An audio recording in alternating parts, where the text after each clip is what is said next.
आरती का बचपन, मिट्टी से उठती उम्मीद, चल बहन स्कूल चलें।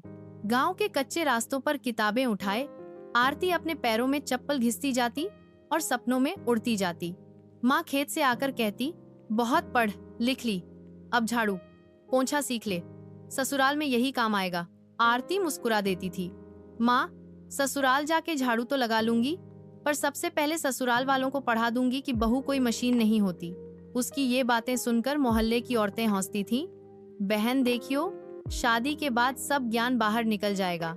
मगर आरती के भीतर कुछ और था, कुछ ऐसा जो गांव के कुएं से निकलकर शहर की पानी की टंकी तक पहुंचना चाहता था। शादी, सपना टूटा या आंख खुली। 22 की होते होते माँ बाप ने कहा, अब ज्यादा मत सोच, लड़का अच्छा है, नौकरी करता है, ससुराल वाले सीधे साधे हैं। आरती बोली, माँ मेरे सपने। माँ ने कहा, सपने रोटियां नहीं बनाते बेटा, रोटियां सपनों से बड़ी होती हैं। शादी हो गई, ससुराल पहुंची तो लगा जैसे टाइम मशीन में फंस गई हो। एकदम 1950 का माहौल सास। सुबह 4 बजे उठ, रोटियां बेल, फिर ननंद के कपड़े धो, पति ऑफिस जा रहा हूँ, चाय बना देना। और हाँ, माँ की बातों को सीरियस लिया कर।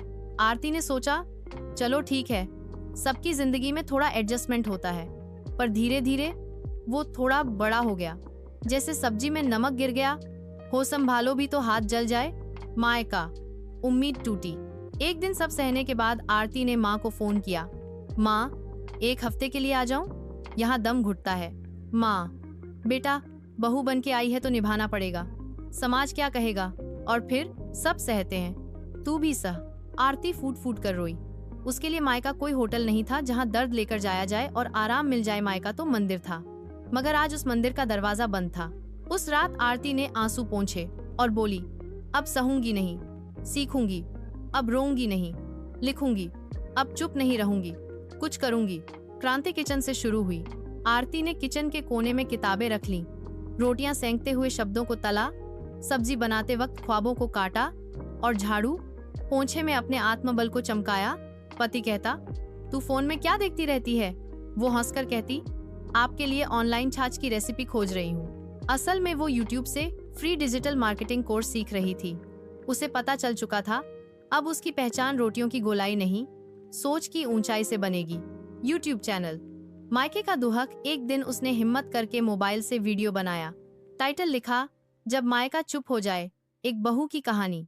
वीडियो में वो बोली, मैं एक बहू हूँ, पर पहले एक इंसान हूँ, और इंसान को मायके में कम से कम इतना हक तो होना चाहिए कि जब वो रोए तो उसे छुपाया ना जाए, समझा जाए। पहले दिन सिर्फ 32 व्यूज, दूसरे दिन 61, तीसरे दिन एक कमेंट आया, बहन आपने दिल छू लिया, लगता है मैं अकेली नहीं हूँ। बस यहीं से आग जल पड़ी। आरती को पता चल गया कि वो अकेली नहीं है। देश भर में हजारों लाखों ऐसी आरती हैं जो कुछ कहना चाहती हैं, लेकिन मायका चुप है, ससुराल बोलने नहीं देता। 6. मायके की वापसी। एक दिन उसके वीडियो पर एक नया व्यू आया, उसके पिता रामबाबू का। उन्होंने वीडियो देखा और फोन मिलाया, बेटा हम गलत थे, हमने तुझे बोझ समझा, सहने वाला समझा, अब समझ आया कि तू तो झेलने वाली नहीं, बदलाव लाने वाली है। माँ भी फोन पर रो पड़ी, बेटा तूने जो दुनिया को सिखाया है वही अब हम सीख रहे हैं। आरती ने वो फोन अपने तकिए के नीचे रखकर कहा, अब मैं फिर से बेटी बन गई। समाज की आवाज। अब आरती का चैनल 5 लाख सब्सक्राइबर पार कर गया है। उसके वीडियो में हंसी भी है, आंसू भी। वो कहानियां सुनाती है, कभी मजेदार अंदाज में। सासू माँ ने कहा, तू मायके की बड़ी चहेती है ना? मैंने कहा, हाँ माँ, वहाँ प्यार मिलता था, जलेबी भी।